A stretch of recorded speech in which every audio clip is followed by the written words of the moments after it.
Olá, boa noite, eu sou o Bruno e sejam bem-vindos a mais um vídeo do canal Água Viva. Bem, seguindo aquela série Ovelhas ou Gado, desvendando mentiras, hoje nós vamos, só dar uma ajeitada na câmera, perdão. Hoje nós vamos desvendar outra grande mentira do sistema religioso. Justamente uma das mentiras que eles sustentam há anos, que é as hierarquias, eclesiásticas, o clero religioso. Isto é, essas hierarquias que são criadas, nessas religiões. Quando eu falo, sempre lembrando que eu falo das duas maiores que nós temos no Brasil. Então, eles se sustentam através de algumas bases. E hoje eu vou trazer uma base principal, porque eles andam na contramão da escritura. É como se a escritura ela tivesse vindo numa mão e eles andam nessa contramão sem muita dificuldade, porque, como eu digo, principalmente o povo brasileiro, ele,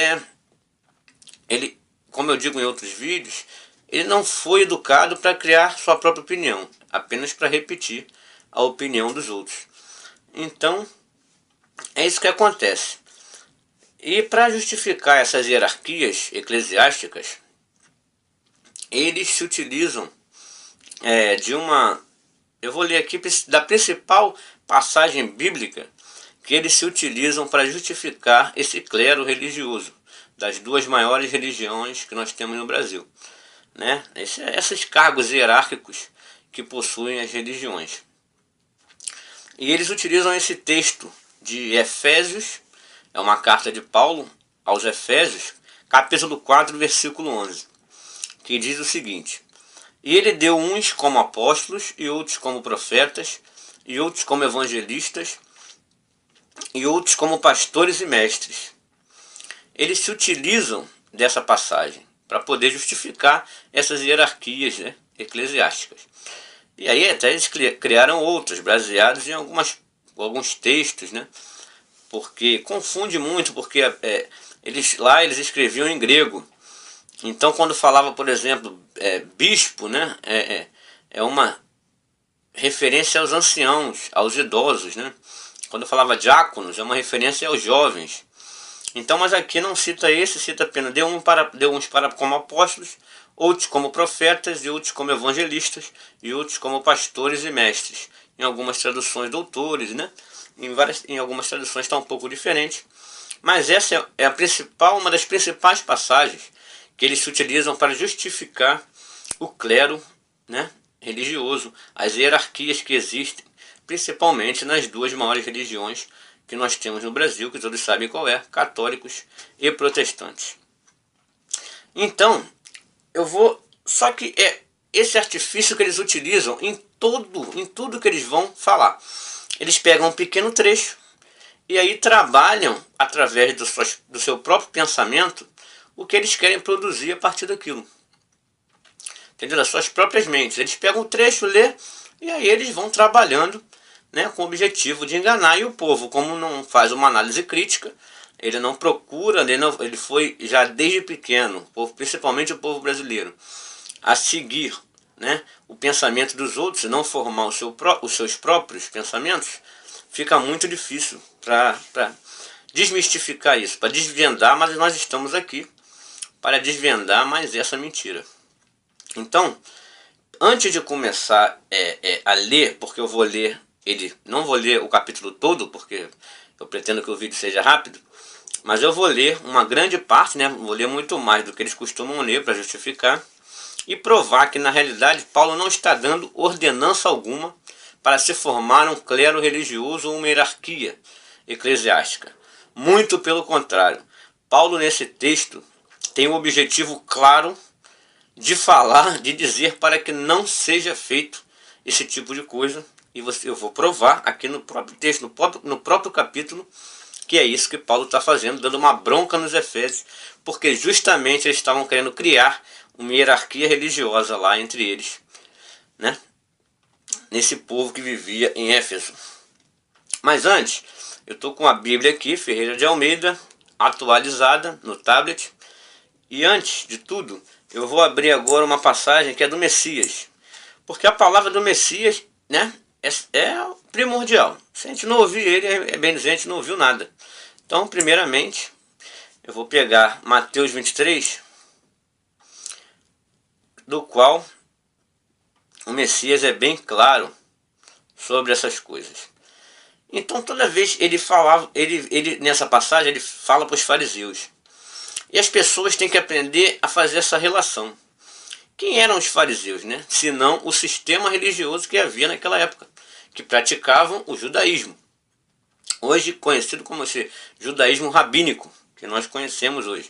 Eles praticavam a religião que tinha na época, né? E que o Messias ele sempre bateu firme nos fariseus, nos religiosos que tinham na época.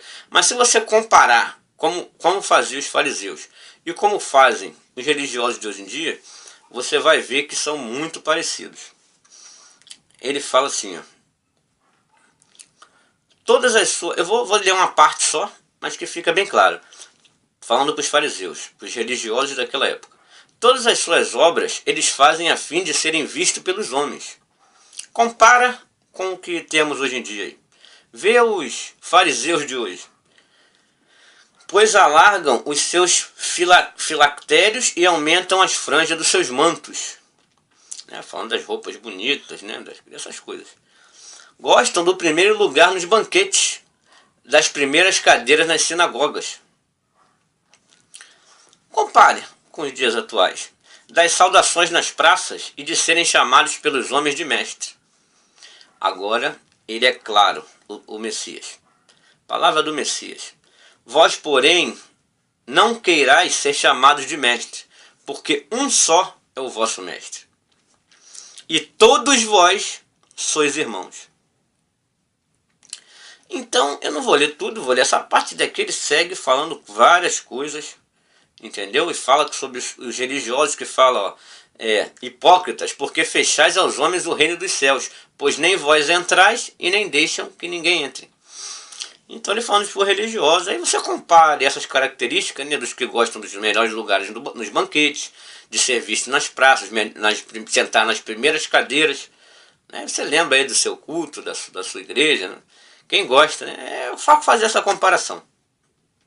Aí ele diz, vós porém, e gosta de ser chamado pelos homens de mestre, vós porém não quereis ser chamado de mestre, porque um só é o vosso mestre. Entendeu? Aí ele vai embora, ninguém queira ser chamado de pai, porque um só é o vosso pai. Nem queira ser chamado de guias. A tradução de guia e pastor é a mesma coisa. Ninguém não querer ser chamado de guias, porque um só é o vosso guia, que é o Cristo. Então ele diz bem claro aqui, não quereis ser chamado de mestre, porque um só é o vosso mestre, e todos vós sois irmãos. O Messias aqui descaracterizando qualquer hierarquia eclesiástica. Porque mesmo que Paulo, na passagem dos Efésios, tivesse dizendo para se criar uma hierarquia religiosa, entre a palavra de Paulo e a do Messias, eu ainda assim ficaria com a palavra do Messias, é óbvio. Mas, porém, Paulo não está dando ordenança para se criar nenhuma hierarquia religiosa. Então, só por ler essa passagem eu já descarto. Porque ele diz, um só é vosso mestre e todos vós sois irmãos. Isto é, estão em pé de igualdade. Mas,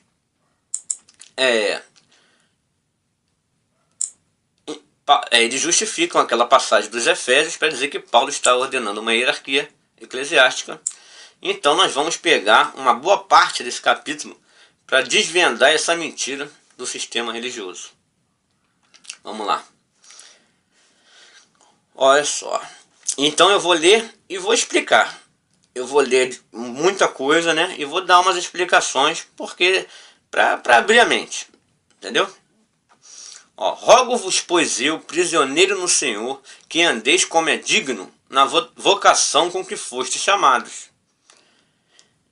Com toda humildade e mansidão, com longanimidade, suportando-vos uns aos outros em amor, procurando diligentemente guardar a unidade do Espírito no vínculo da paz. Então, ele está rogando, ele fala, rogo-vos, pois eu, prisioneiro, que andeis como é digno. Aqui, ele já está começando a esclarecer que é uma bronca. Ele está rogando para que eles andem como é digno.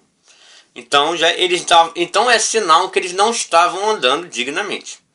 Então aqui já vê que não é ordenança para nada e justamente uma bronca para não fazer o que eles faziam. Está vendo como o sistema religioso anda na contramão? Porque eles falam aqui como se fosse uma ordenança, mas na realidade é uma bronca. Está escrito. Porque se você ler um pouco abaixo, um pouco acima, você descobre essas coisas. Eu, como não tenho nada a esconder, quem precisa de hierarquia para comandar e para ter interesses financeiros, né? São eles, eu não tenho nada a esconder, não tenho nada, não peço nada a ninguém. Então não tenho porquê, o objetivo aqui é enganar ninguém. Então vamos lá.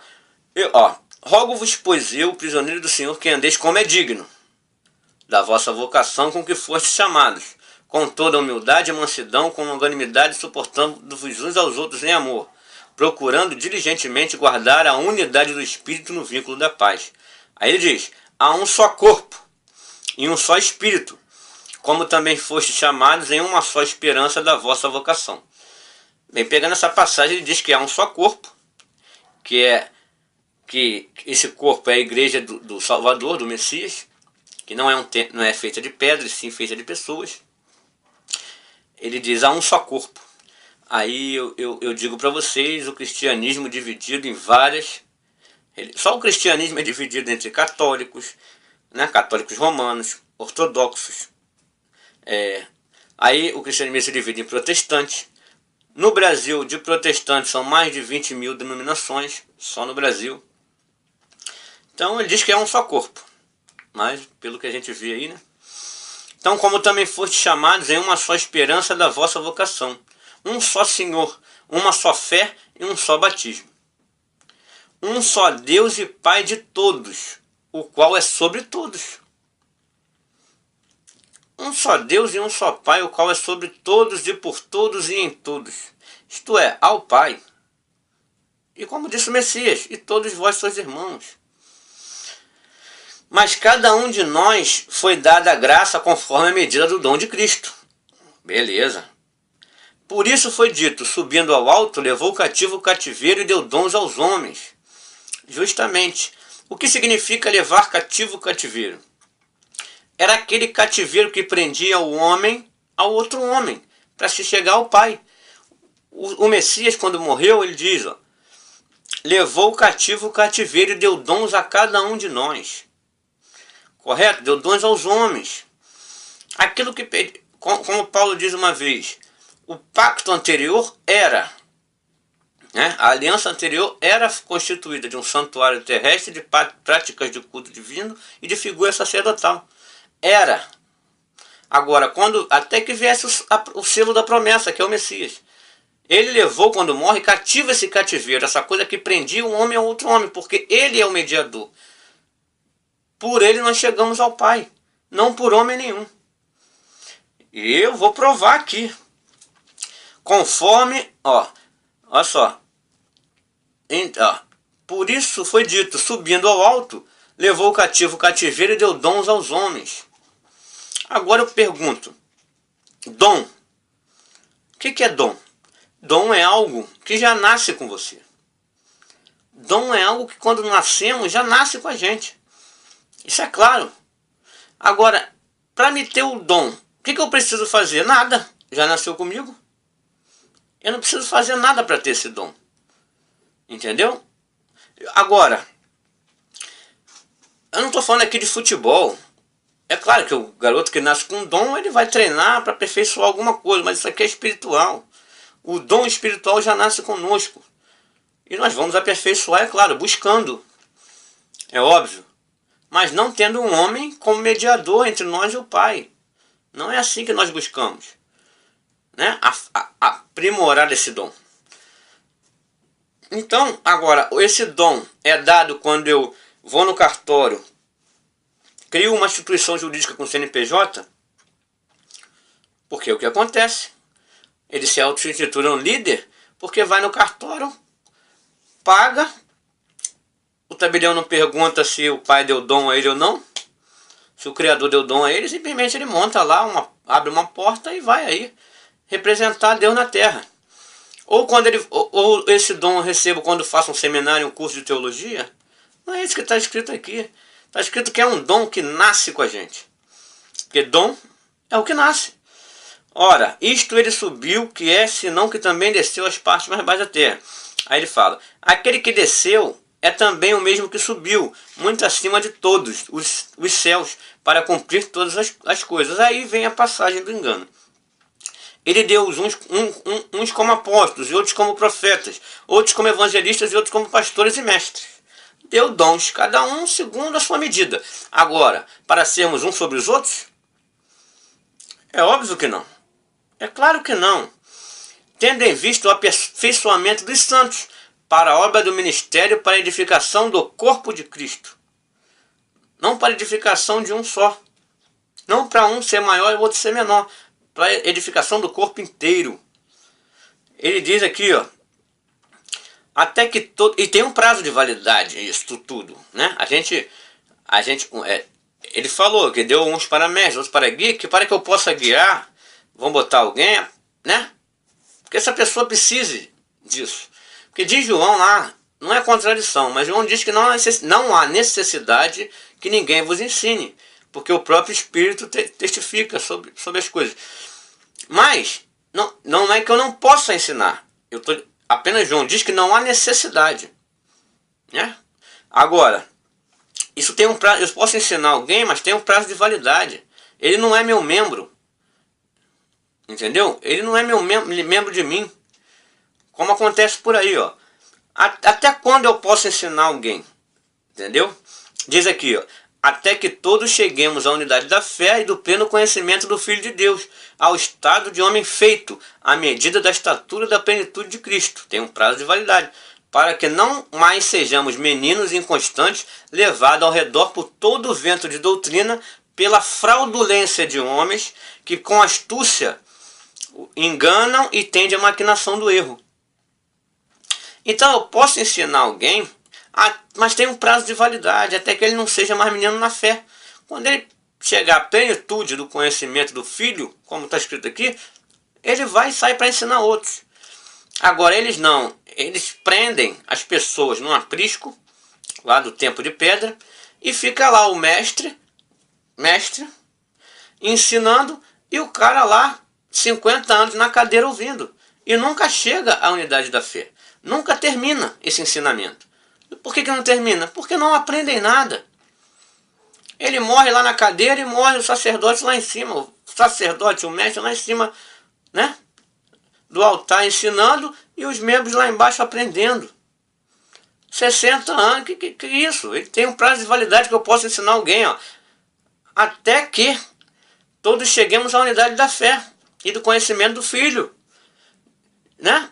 Ó, para que não sejamos meninos inconstantes, levados ao redor por todo o vento de doutrina, pela fraudulência dos homens, que pela astúcia enganam e tendem à maquinação do erro. Antes, seguindo a verdade em amor, cresçamos em tudo, juntos, ó, naquele que é o cabeça. Quem é cabeça? Está escrito aqui. Até que cresçamos em tudo, naquele que é o cabeça. Quem é o cabeça? São esses homens que estão aí? Está escrito aqui, Cristo, do qual o corpo inteiro bem ajustado e ligado pelo auxílio de todas as juntas, segundo a justa operação de cada parte, todos iguais, efetua o seu crescimento para a edificação de si mesmo em amor. Portanto, digo isso e testifico no Senhor, para que não mais andeis como andam os gentios, na verdade da sua mente. O que eu falei? Que pelas suas próprias mentes eles inventam as coisas. Então quando ele diz assim, portanto isto te testifico no Senhor, para que não mais andeis como andam os gentios, na verdade da sua mente. Agora quando ele cita isso aqui nos gentios, eu me recordo de uma passagem que o Messias diz assim, entre os gentios o maior governa o menor, mas entre vós será diferente. Entendeu? Então, se fazendo menor é que você se torna maior. É assim que ele nos ensinou. Não como os fariseus, que querem as primeiras cadeiras, os primeiros lugares nas sinagogas. Então ele diz, mas é o que esses homens querem. Eles sempre citam, quem nasceu para ser cauda não cabe ser cabeça, não é isso? Essas coisas que eles citam. É isso aí. Então vai, entenebrecidos no entendimento, separados da vida de Deus pela ignorância que há neles, pela dureza do seu coração. Paulo, isso aqui é uma bronca, isso aqui não é ordenança para nada. É para não fazer. Como que eles andam na contramão de uma coisa? Como que eles conseguem explicar o inexplicável? E justamente fazer o contrário do que está sendo pedido. Aqui está pedindo para não fazer. E eles vão lá e pegam um pedacinho desse texto para fazer. E diz, os quais, tendo se tornado insensíveis, entregam-se à lascívia para cometerem com avidez toda sorte de impureza. Mas vós não aprendestes assim a Cristo. Olha ele falando para os Efésios, isso aqui é ordenança ou bronca? Se é que ouvistes, aí ele fala para os Efésios, se é que vocês ouviram. Quanto ao procedimento anterior do velho homem, que se corrompe pela concupiscência do engano, a vos renovar no espírito da vossa mente, e vos revestir do novo homem, que segundo Deus foi criado em verdadeira justiça e santidade. Pelo que deixai a mentira, e falai a verdade, cada um com o seu próximo, pois somos membros de quem? Membros da igreja não sei qual? Membros do pastor, do padre não sei qual? Membro da igreja isso, igreja aquilo? Membro da religião tal, não. Pelo que deixai a mentira, e falai a verdade, cada um com o seu próximo, pois somos membros uns dos outros. Então aqui eu vou parar por aqui, nesse trecho aqui, não acabou o vídeo ainda, mas aqui Paulo é bem claro que é uma bronca. Agora, por que ele estava dando essa bronca nos Efésios? Então, eles just pegam esse texto dessa carta de Paulo aos Efésios para criar a hierarquia religiosa. Enquanto Paulo aqui está dando uma bronca neles, porque justamente eles estavam querendo criar uma hierarquia religiosa, querendo ser um maior do que o outro. E Paulo dizendo aqui, para não falar mentira, porque somos membros uns dos outros, todos iguais, como disse lá o Messias, como eu falei no início, um só é o vosso mestre, e vós todos sois irmãos. É justamente Paulo está confirmando o que ele falou, não está contra ele. Eu só falei naquela hora que se fosse Paulo falando uma coisa e o Messias outra, eu ficaria com o Messias. Mas Paulo não, Paulo está acompanhando o pensamento do Messias. E dizendo aos Efésios para não fazer essas hierarquias, querer um ser sobre o outro, e sim agir com amor, porque para o crescimento do corpo, e não de um homem acima do outro. Então, agora a comprovação final, para fechar com chave de ouro, entendeu? Essa situação está na carta de Apocalipse. Justamente quando o anjo fala fala que as 7 igrejas da Ásia,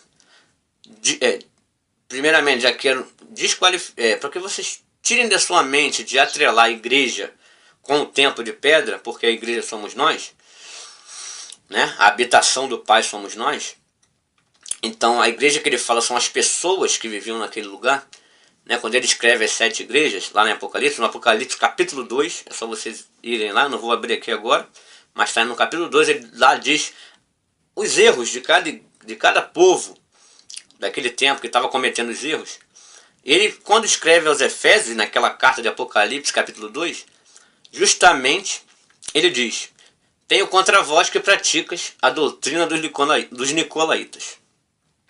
Ele falou várias coisas sobre a igreja de Pérgamo, a igreja de Esmirna, mas a igreja de Éfeso, aos Efésios, o que o pai tinha contra eles era que eles tinham deixado o primeiro amor, e segundo, que eles praticavam a doutrina dos nicolaítas. Aí você pode ir na internet, em qualquer site, Wikipédia, qualquer coisa, e procurar no Google mesmo. Você procure no Google lá e procurem o que é doutrina dos nicolaítas, que vocês vão ver que a doutrina dos nicolaítas nada mais é do que justamente a prática de os nicolaítas eram um grupo, perdão, eu perdi um pouco o pensamento, os nicolaítas eram um grupo que se infiltrou lá naquela igreja primitiva, querendo justamente que eles tinham como prática fundar cargos eclesiásticos, hierarquias, querendo ser um maior do que o outro. Era isso que era o nicolaísmo. Era um querendo dominar o outro, então ser acima do outro. Então, quando em Apocalipse escreve-se a carta para os Efésios, diz: tenho contra ti por praticar a doutrina dos nicolaítas, que é justamente a criação de cargos eclesiásticos. Os Efésios já estavam fazendo isso, e Paulo deu uma bronca falando para não fazer, e o sistema religioso pega justamente esse texto para justificar a hierarquia religiosa, quando aqui eles falam o contrário. Então é a contramão da verdade. Eles andam na contramão de uma forma que não dá para entender. E o povo, as pessoas, por não terem discernimento de analisar criticamente as coisas, a serem orientados a apenas repetir e não formar opinião, caem nessas armadilhas do sistema, e aí cada vez estão mais longe da verdade, que não é minha, e sim da Escritura, correto? Não digo da Bíblia, porque a Bíblia é um livro novo que apenas juntou todos os livros da Escritura num só. Eu não sou bibliólatra, não idolatro a Bíblia, inclusive eu vou fazer um vídeo sobre isso, bibliolatria. Nós devemos adorar o Pai, não um objeto. Mas de qualquer forma, é isso que eles fazem, é andar na contramão da verdade. Mas nós estamos aqui para isso, para desvendar essas mentiras. Muito obrigado a todos e até o próximo vídeo.